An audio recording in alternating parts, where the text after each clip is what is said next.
అదిరన్ సంచ మహేశ్వరంకి అతి సమీపంలో HMDA approved villa ప్లాట్లు ఈఎంఐ మరియు బ్యాంక్ లోన్ సౌకర్యం అందుబాటులో. ఆంధ్రప్రదేశ్లోని కోనసీమ జిల్లాలో ఓ 10th క్లాస్ చదివేటువంటి అమ్మాయి క్లాస్లో సడన్గా కుప్పకూలిపోయింది. కార్డియాక్ అరెస్ట్తో చనిపోయినట్లు డాక్టర్లు నిర్ధారించారు. అసలు అంత చిన్న ఏజ్లో కార్డియాక్ అరెస్ట్లు ఎలా వస్తాయి? వాటిని గుర్తించాలన్నా, లేదు హార్ట్ స్ట్రోక్స్, హార్ట్ అటాక్స్ ఇలాంటి వాటిని ముందుగానే ఐడెంటిఫై చేయాలన్నా ఏం చేయాలి? దీనికి సంబంధించి మరింత సమాచారం మనకు అందించేందుకు లైవ్ కాల్లో అందుబాటులో ఉన్నారు ప్రముఖ కార్డియాలజిస్ట్ డాక్టర్ ముఖర్జీ గారు. ఒకసారి ఆయన అడిగి మరిన్ని వివరాలు తెలుసుకుందాం. డాక్టర్ గారు నమస్తే అండి.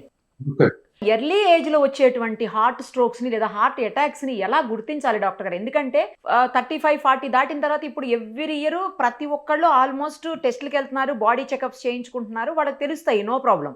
కానీ చిన్న పిల్లల్లో ఎందుకు మనం చేయించం కదా? జనరల్గా ఎవరు కూడా చిన్న పిల్లలకి ఆ టెస్టులు అనేవి రెగ్యులర్గా చేపియ్యరు. అసలు మనం ఈ మధ్యకాలంలో 12 years పాప బస్సులో పడిపోయింది చూసాము. ఇప్పుడు ఈ అమ్మాయి 10th క్లాస్ అంటే 15-16 years ఏజ్.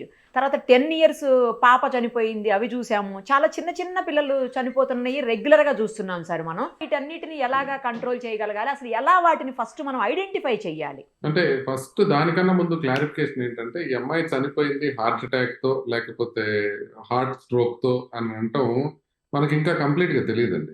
ఇది హార్ట్ అటాక్, హార్ట్ స్ట్రోక్ అనేవి రెండు ఒకటే మీనింగ్. కానీ ఈ అమ్మాయి ఖచ్చితంగా చనిపోయింది కార్డియాక్ అరెస్ట్ తో. కార్డియాక్ అరెస్ట్ వేరు, హార్ట్ అటాక్ వేరు. ఈ రెండు డిఫరెన్సియేషన్ మనం కనిపెట్టాలి ఫస్ట్.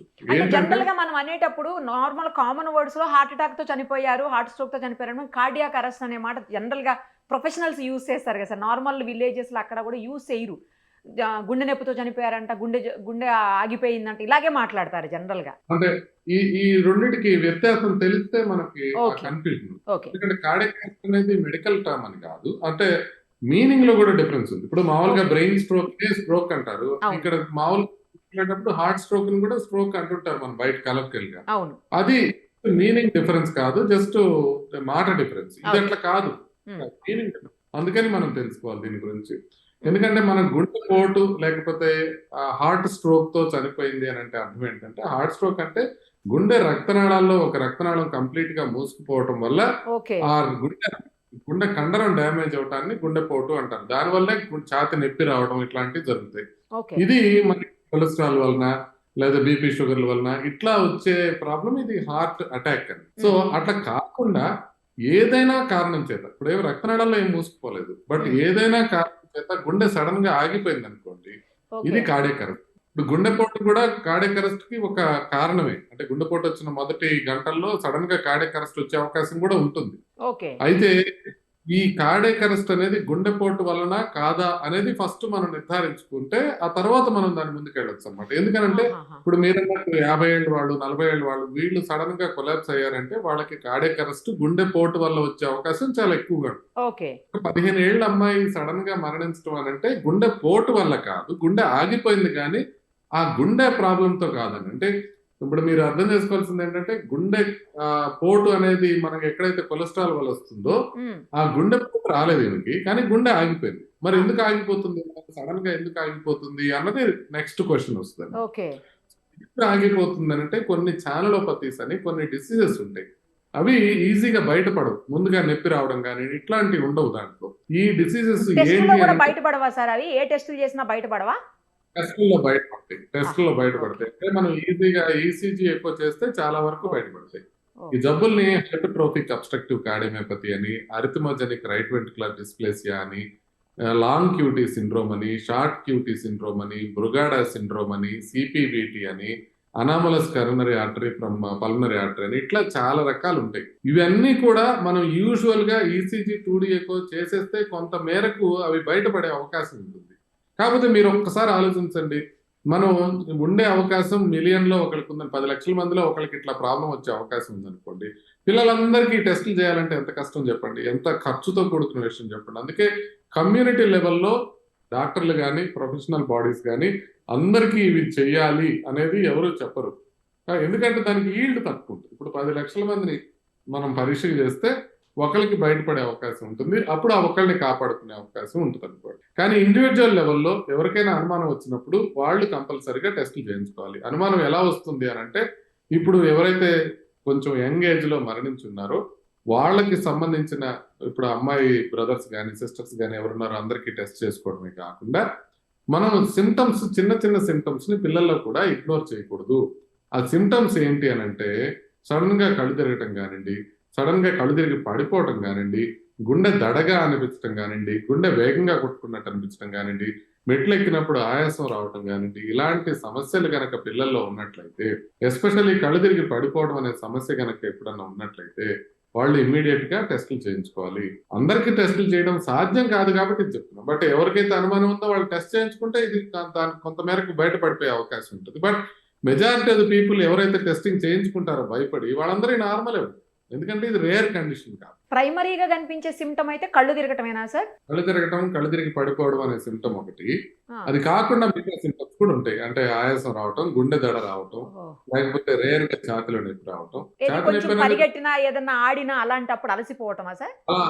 ఎక్సర్సైజ్ తో పాటు మనకి కళ్ళు తిరుగుతున్నా, ఎక్సర్సైజ్ తో దడ వచ్చినా, ఇట్లాంటివి ఎక్సర్సైజ్ తో ఆయాసం ఎక్కువ వస్తున్నా, అట్లాంటివి ఉన్నప్పుడు మనం ఒక్కసారి పరీక్ష చేసుకుంటే సరిపోతుంది. వాటిలో ముఖ్యంగా గుండె దడదడా కొట్టుకోవడం కానీ, సడన్ గా వేగంగా కొట్టుకోవడం కానీ, సడన్ గా కళ్ళు తిరిగి పడిపోవడం కానీ, ఈ 2 సిమ్టమ్స్ ఉన్నప్పుడు అయితే మాత్రం ఒక్కసారి పిల్లలకి పరీక్షలు చేయించడం మంచిది.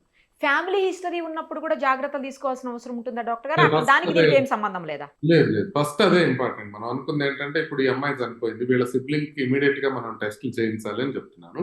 అదే విధంగా ఎవరైనా సరే ఫ్యామిలీ హిస్టరీ ఉంది, హార్ట్ ప్రాబ్లం ఉంది ఫ్యామిలీలో అంటే వాళ్ళందరూ కంపల్సరిగా టెస్టులు చేయించుకోవాల్సిన అవసరం ఉంటుంది. ఈసీజీ ఎక్కువ అనే దాంట్లో మెజారిటీ తెలిసిపోతుంది. ఒకవేళ అవసరమైతే కార్డియాక్ ఎంఆర్ఐ కానీ, జెనెటిక్ టెస్టింగ్ కానీ, ఇట్లాంటి అడ్వాన్స్డ్ టెస్టులు కూడా చేయించాల్సిన అవసరం రావచ్చు. బట్ యూజువల్ గా చిన్న టెస్ట్, ఒక ఈసీజీ, ఒక ఎక్కువ చిన్న పిల్లలు, పెద్దవాళ్ళకైతే టీఎంటీ కూడా యాడ్ చేస్తాం. ఇప్పుడు 40 years దాటి వాళ్ళు చెకప్ అంటే దాంట్లో ట్రెడ్మిల్ టెస్ట్ యాడ్ చేస్తాం. పిల్లల్లో ట్రెడ్మిల్ టెస్ట్ అక్కర్లేదు. జస్ట్ కేవలం ఈసీజీ ఒకటి, ఎక్కువ ఒకటి, సింపుల్ గా వాళ్ళకి ఏమి ఇబ్బంది ఉండకూడదు, ఈజీగా చెక్ చేసుకోవచ్చు. అది కూడా పాపులేషన్ లెవెల్లో చేయటం లేదు, కష్టం కాబట్టి అందుకే ఎవరు రికమెండ్ చేయరు. ఇప్పుడు హార్ట్ అసోసియేషన్ వాళ్ళు కానీ ఎవరు రికమెండ్ చేయరు. బేసిక్ గా పెద్దగా ప్రమాదకరమైన టెస్టులు కాదు. అయినా ఎందుకు రికమెండ్ చేయరంటే ఇప్పుడు మనం లక్షల మందికి చేస్తే ఒకళ్ళిద్దరు బయటపడతారు. ఇప్పుడు ఇవాళ ఎంతమంది పిల్లలు ఉన్నారు ఏపీలో, ఒక్కళ్ళకి కదా వచ్చింది ప్రాబ్లం. అంటే ఎన్నో లక్షల మంది, కోట్ల మంది ఉంటే వాళ్ళల్లో ఒకళ్ళకి ప్రాబ్లం వస్తుంది అని అంటే అది నివారించడానికి వీళ్ళందరికీ టెస్టులు చేయాలా? టెస్టులు చేసినప్పుడు ఏదైనా చిన్నది వేరేది బయటపడితే వాళ్ళు టెన్షన్ గురవుతారు కదా, దానివల్ల అనవసరమైన టెస్టింగ్ ఇంకా ఎక్కువ అవుతుంది కదా అని చెప్పి ప్రొఫెషనల్ బాడీస్ ఏవి రొటీన్ టెస్టింగ్ కి రికమెండ్ చేయవు. ఇప్పుడు ఒకవేళ టెస్టుల్లో ఏదైనా ప్రాబ్లమ్, సిమ్టమ్ ఏదైనా బయటపడింది అనుకోండి డాక్టర్ గారు, దానికి పూర్తి స్థాయిలో ట్రీట్మెంట్ ఉంటుందా? క్యూరబులేనా అది? క్యూరబుల్ కాదు కానీ కంట్రోలబుల్ అన్నమాట. అంటే ఇట్లాంటి కొన్ని రిథమ్ డిస్టర్బెన్సెస్ వచ్చేవి అవకాశం ఉంటుంది. ఇట్లా సడన్ గా కొలాప్స్ అయ్యే అవకాశం ఉన్న వాళ్ళకి ఐసిడి అనే ఒక పేస్ మేకర్ ఉంటుంది. ఆ పేస్ మేకర్ నార్మల్ గా ఏం చేసి ఉండాల్సింది, ఇప్పుడు ఇమీడియట్ గా కొలాప్స్ అయింది కాబట్టి టీచర్లు ఇమీడియట్ గా కొంత మేరకు సిపిఆర్ చేసినట్లయితే సర్వైవల్ ఛాన్స్ బెటర్ గా ఉంది. సో మీరు అందులో ఉన్నారనుకోండి, హాస్పిటల్లో ఇమీడియట్ గా ఏం చేస్తారు, ఒక డీసీ షాక్ ఇచ్చి కాపాడతారు. అంటే షాక్ ఇచ్చినప్పుడు మనం కాపాడతాం కాబట్టి అదే షాక్ మనం వాళ్ళు స్కూల్లో ఉన్నప్పుడు కానీ, బాత్రూమ్ లో ఉన్నప్పుడు కానీ ఇవ్వలేం కాబట్టి వాళ్ళకి ఐసిడి పేస్ మేకర్ లాంటిది ఉంటుంది. ఆ పేస్ మేకర్ లాంటిది అమర్చినప్పుడు వాళ్ళకి అది ఇబ్బంది లేకుండా ఉంటుంది. అంటే సడన్ గా కూడా అది షాక్ ఇచ్చి కాపాడుకుంటుంది. డాక్టర్ గారు ఫైనల్ గా ఒకటి చెప్పండి. ఇప్పుడు మార్నింగ్ 4 o'clock నుంచి మార్నింగ్ 10, అంటే ఎర్లీ మార్నింగ్ 4 నుంచి మార్నింగ్ 10 AM మధ్యలో ఎక్కువగా హార్ట్ స్ట్రోక్స్ లేదా హార్ట్ అటాక్స్ లేదా కార్డియాక్ అరెస్ట్లు అవుతాయని అంటుంటారు. అది నిజమా? ఎందుకలా? ఖచ్చితంగా నిజమండి. ఎందుకనంటే మార్నింగ్ మనకి కౌంటర్ రెగ్యులేటరీ హార్మోన్స్ ఇమీడియట్ గా ఎక్కువ అవుతాయి. అంటే ఇప్పుడు మనం పొద్దునే విశ్రాంతి తీసుకున్నప్పుడు బీపీ చాలా తక్కువ ఉంటుంది, పల్స్ రేట్ చాలా తక్కువ ఉంటుంది. అంటే బీపీ నార్మల్ గా 90/70 ఉండాలి. నైట్ టైం నిద్రపోయేటప్పుడు అంత తక్కువ ఉంటుంది. హార్ట్ రేట్ కూడా తక్కువ ఉంటుంది. అంటే పొద్దున్న లేచి మనం యాక్టివిటీలోకి వెళ్ళేటప్పుడు బాడీ మనని ప్రిపేర్ చేసే విధంగా కొన్ని రకాల హార్మోన్స్ సెక్రెట్ అవుతాయి. ఆ హార్మోన్స్ లో మనకి స్ట్రెస్ హార్మోన్స్ కూడా ఉంటాయి. వీటి వలన బీపీ సడన్ గా పెరగడం, హార్ట్ రేట్ సడన్ గా పెరగడం, గుండె సడన్ గా వేగంగా కొట్టుకోవడం, ఇవన్నీ జరుగుతాయి. సో ఇవి జరిగినప్పుడు మనకి సడన్ గా గుండెపోటు, ఆల్రెడీ ప్రాబ్లం ఉన్న వాళ్ళకి, ప్రాబ్లం లేని వాళ్ళకి ఏం కాదు, సహజంగా బట్ ఆల్రెడీ లోపల బ్లాక్స్ ఉన్నాయనుకోండి, అది కూడా 90% బ్లాక్స్ ఉన్నాయనుకోండి, సడన్ గా బీపీ షూట్ అవటము, సడన్ గా మనకి పల్స్ రేట్ ఎక్కువ అవడము, హార్ట్ వేగంగా కొట్టుకోవడం, ఇది జరిగినప్పుడు సడన్ గా అటాక్ వచ్చే అవకాశం ఉంటుంది. అందుకనే ఎర్లీ మార్నింగ్ వీళ్ళకి వచ్చే అవకాశం ఉంటుంది. దాన్ని ప్రివెంట్ చేయడానికి మనం ఎర్లీ మార్నింగ్ లేవకుండా ఉండటము, ఎర్లీ మార్నింగ్ స్లోగా లేవడము ఈ కాదు మనం చేయాల్సింది. రెగ్యులర్ గా చెకప్ చేయించుకొని ఆ ప్రాబ్లం లేకుండా ముందే చూసుకున్నట్లయితే ఈ ప్రాబ్లం రాకుండా. అందుకని లేచేటప్పుడు మనం కొత్తగా జాగ్రత్తలు తీసుకునేది లేదు. కాదు లేచేటప్పుడు సడన్ గా కళ్ళు తిరిగి పడిపోతుంటే వాళ్ళు మాత్రం కొంచెం గిడ్డినెస్ రాకుండా లేచి కొద్దిసేపు కూర్చొని ఆ తర్వాత లేచి నడవటం అనేది మంచిది. చాలా మంది డాక్టర్ గారు ఎర్లీ మార్నింగ్ వాష్రూమ్స్లో లేదా బాత్రూమ్స్లో చనిపోతూ ఉంటారు, ఎస్పెషల్లీ మగవాళ్ళు. ఎందుకలా? అవునండి. ఎర్లీ మార్నింగే మనకి హార్మోన్స్ ప్రభావంతో కొంత గుండె వేగం అది పెరుగుతుందని తెలుస్తుంది కదా! ఈ బాడీలో sympathetic nervous system, parasympathetic nervous system అనేవి 2 ఉంటాయి. బాత్రూమ్‌లో వెళ్ళినప్పుడు మనం యూరిన్ పాస్ చేయాలంటే పారాసింపథెటిక్ నర్వస్ సిస్టమ్ యాక్టివేట్ కావాలి. పారాసింపథెటిక్ నర్వస్ సిస్టమ్ యాక్టివేట్ అయితేనే యూరిన్ వస్తుంది. అది యాక్టివేట్ అయినప్పుడు బీపీ కొంతవరకు తగ్గుతుంది. ఓకే. బీపీ సడన్ రావడంతో కింద పడిపోయారనుకోండి, ఆ పడిపోయినప్పుడు బీపీ మరీ తక్కువైతే గుండెకి సరఫరా తక్కువయ్యి దానివల్ల కార్డియాక్ అరెస్ట్‌లు వచ్చే అవకాశం కూడా ఉంటాయి. సో, అందుకోసమని ఇలా జరుగుతుంది. ఎస్పెషల్లీ మగవాళ్ళలోనే ఎందుకు డాక్టర్ గారు? ఎక్కువ మగవాళ్ళకే వస్తాయి కదా ఇలా ఎక్కువ. ఏమనుకున్నాం, వెనకాల ప్రాబ్లమ్ ఉంటేనే ఆల్రెడీ ఇలాంటి జరిగే అవకాశం ఉంటుంది. లేకపోతే జరగదని అనుకుంటున్నాం. అట్లా మేల్ ఫీమేల్ అని ఏం లేదు. యూజువల్‌గా మగవాళ్ళలోనే హార్ట్ ప్రాబ్లమ్స్ ఎక్కువ ఉంటాయి కాబట్టి ఇది మగవాళ్ళలోనే ఎక్కువ జరుగుతుంది. అది కూడా ప్రొడక్టివ్ ఏజ్‌లో జరిగేది మగవాళ్ళకి. అంటే మగవాళ్ళకి తొందరగా వస్తాయి. ఆడవాళ్ళకి మెనోపాజ్ వరకు ఈస్ట్రోజన్ వల్ల ప్రొటెక్షన్ ఉంటుంది. సో, అందుకని మగవాళ్ళకి ఒక 10 ఏళ్ల ముందు వస్తాయి. అందుకని ప్రొడక్టివ్ ఏజ్‌లో ఉండి సడెన్‌గా చనిపోతున్నారు. ఇప్పుడు ఫర్ ఎగ్జాంపుల్ ఒక 65 ఇయర్ ఓల్డ్ లేకపోతే 85 ఇయర్ ఓల్డ్ లేడీ ఈ ప్రాబ్లమ్ కూడా ఏమి ఇబ్బంది కాదు. ఇది మగవాళ్ళలో ఎక్కువగా కనపడుతుంది. దాంతో పాటు యూరిన్ పాస్ చేసేటప్పుడు కూడా పారాసింపథెటిక్ నర్వస్ సిస్టమ్ మగవాళ్ళలో ఎక్కువ యాక్టివేట్. సో, దానివల్ల ప్రాబ్లమ్స్ ఎక్కువ వస్తాయి. చాలా మంచి ఇన్ఫర్మేషన్ ఇచ్చారు డాక్టర్ గారు. చాలా బిజీ ఉన్నారు మీరు పేషెంట్స్ తోటి, అయినా కూడా అడగగానే ఇట్లా అవేర్నెస్ కోసం అని చెప్పేసి మీరు ఒక వీడియో చేద్దాం సార్ అని అడగగానే ఇచ్చినందుకు చాలా చాలా thanks sir. Thank you so much.